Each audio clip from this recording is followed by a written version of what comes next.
Today, I want to talk about managing chaos effectively in your small business using simple systems. And when talking about simple systems and sharing my story to come to a point of simple systems, I need to share my story with you about how often we don't realize our strength, because it comes to us so normal. It's like an everyday thing. And when I look at what has excelled my business, but also what comes so easily to me, it comes down to simple systems. I have finally been able to drill down to this simple statement of simple systems. However, it has taken me quite a while to get here and to be able to take my business from overwhelming and tiresome and all the things to organized and automated. So back in the day when Pete passed away and I was looking at all of my businesses, I had his production business, I had my agency, I already had started business coaching. And it took me a while, probably a year or two into business, to realize that I see systems where other people see chaos. That's pretty much what it comes down to. So it was normal for me. It was, wait. It was literally a moment of, wait. You don't see this? You don't see how there's so much resources and money and time wasted? I can't even do my morning walk and not see where my rental property wastes resources, if that is team resources, wasted time, wasted money, wasted anything. And you tell me you don't see that? That was a huge realization. Now, that didn't mean I was able to adjust my business right away. I've always been paying attention to standard operating procedures and noting things down and wanting to automate things simply because, honestly, I'm lazy. I don't want to do the same thing over and over and over again. If I can automate the damn thing and I can go have fun, oh, heck yeah. So it took a little bit longer from realizing I see systems where other people see chaos, because it comes so easily to me, to then realize this is worth something. Because you see, it comes easy to me. It comes so easy to me, and it is so much fun to watch clients for the first time when they're with me on a consulting call, because my brain literally goes big picture, the process we are working on, big picture, how does that fit in with the other picture?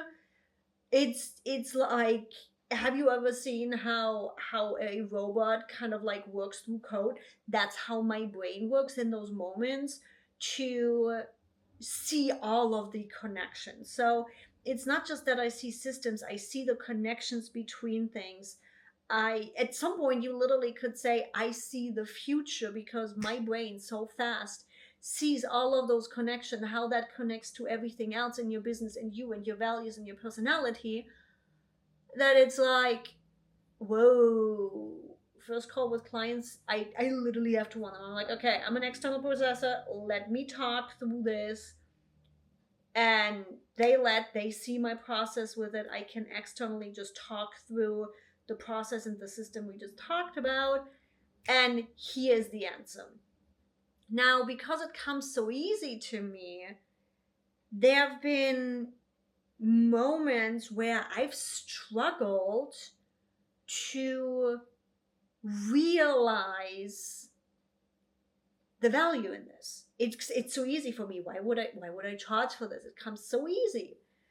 And that has been my mental challenge, my growing up, my personal growth, of just because it comes easy to me, just because I have that perception, that knowledge, that ability to do this doesn't mean it doesn't have a value.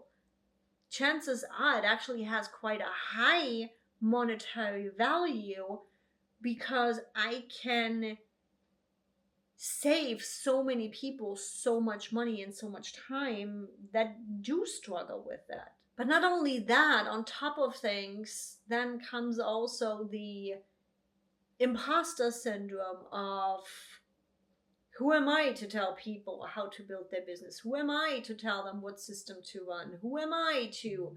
Because often enough, I build out processes that I've never run before. Working with a huge ass franchise, and working with National Sports Association. These are huge ass corporations, or even companies within corporations. And I'm like, whoa, me, little German EV immigrant, is doing this? I'm telling them how to run their business? Yeah. There was a lot of growth, there was a lot of learning, there was a lot of realization on the business side of things, on the process side of things, on my mindset and my perception, my personal growth. And I dove deep into automations. I dove deep into systemizing. And then the thing that I realized, because you compare yourself, right? You look outside of yourself. What are other people doing? What's happening? What's working? What's not working? I am somebody, I'm best reactive.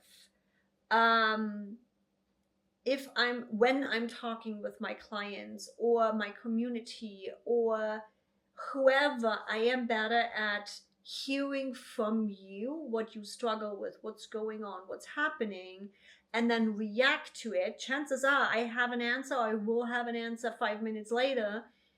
I'm better reactive. So with all of those research and doing all the things into systems and processes and business structures and all the things, I realized that when it comes to systems and processes in your business and really getting efficient, there is a tendency where a lot of productivity and efficiency has been boxed in so bad that it is so automation focused, it is so system focused, that the people get lost in it.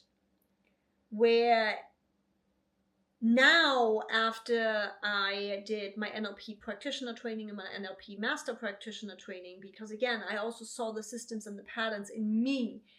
I ran the same patterns and the same programming, and I'm like, and I see it, I see what I was doing, and I saw how I was hurting myself, and I couldn't poke a hole in it. It's like, oh great, here we go again, and I'm doing the same thing again. That's why I went into NLP master practitioner training, because I saw the system that I was running and I wanted to change the system.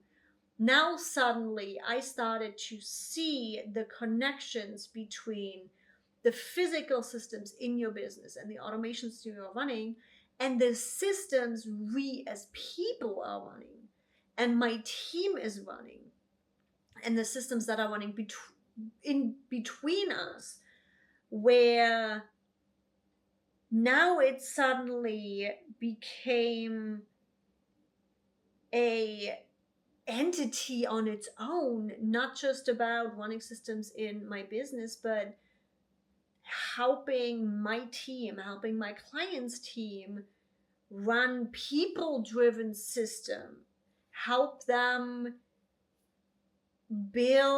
literally build a machine. Because when you have people and you work in their system, meaning their belief system and how they process information and how they are motivated and how they are productive and how they make decisions, now you are optimizing your team. You can put them in the perfect position for them, not just what they learned, but what actually sparks them, where they are the best.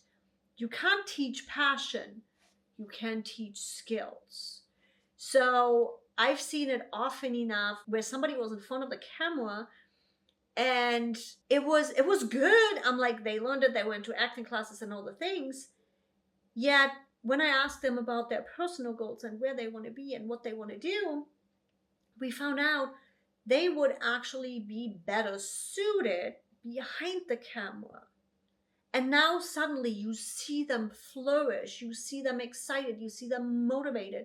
They show up in the morning, they're there with full on energy. They are literally sharing this energy with everybody else on the team. And now you are getting even better results than when they are in a position that they're not passionate about.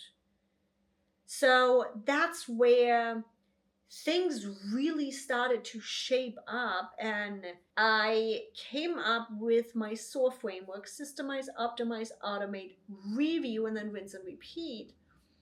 And it's been polishing because I've been seeing the same structure, the same system over and over and over again in every single business.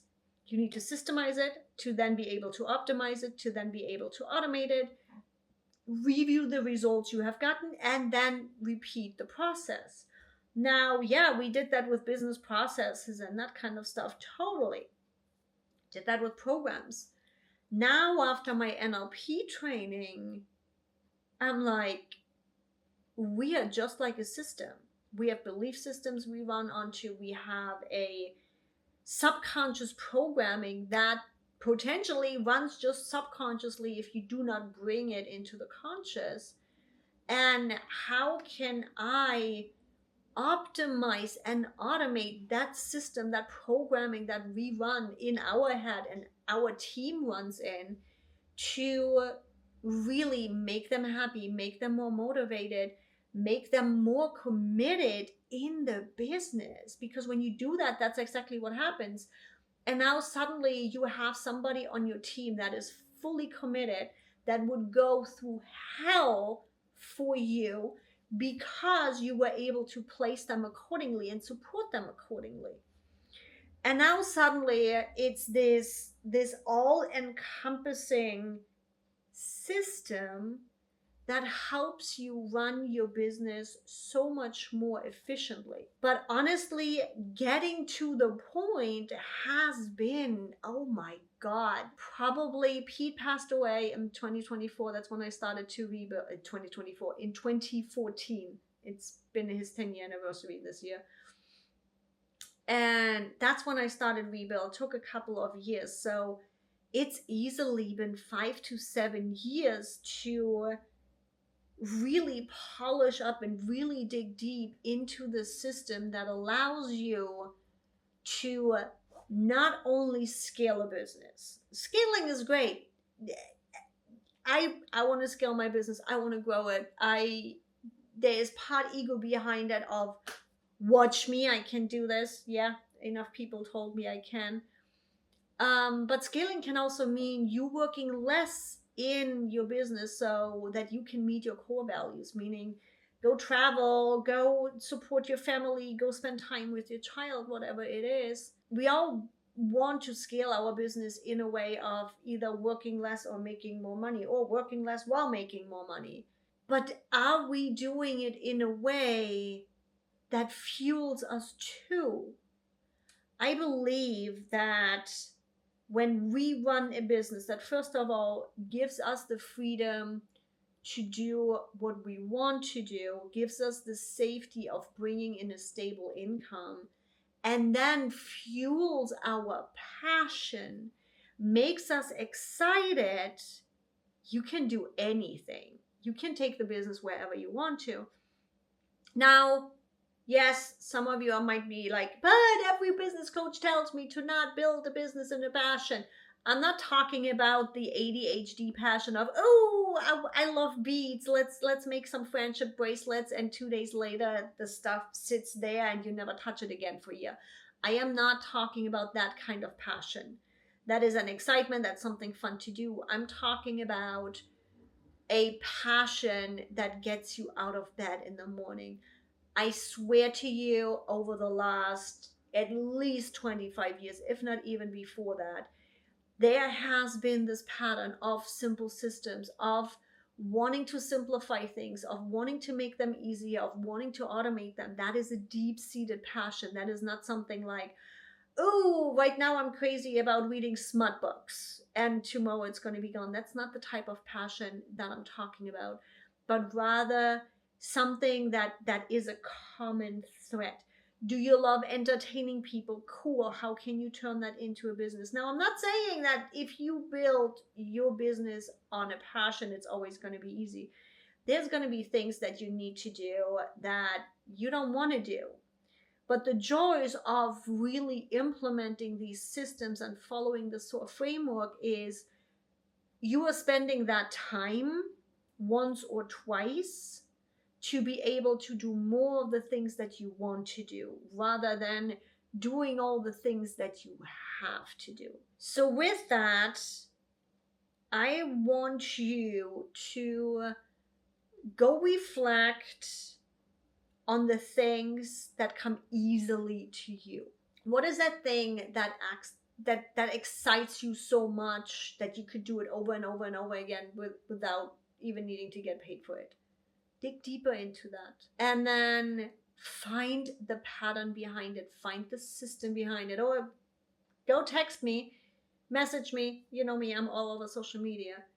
And I promise you, even the business of that can be fun, can be automated, can be systemized, so that you can be really efficient and focused on what you want to do in your business.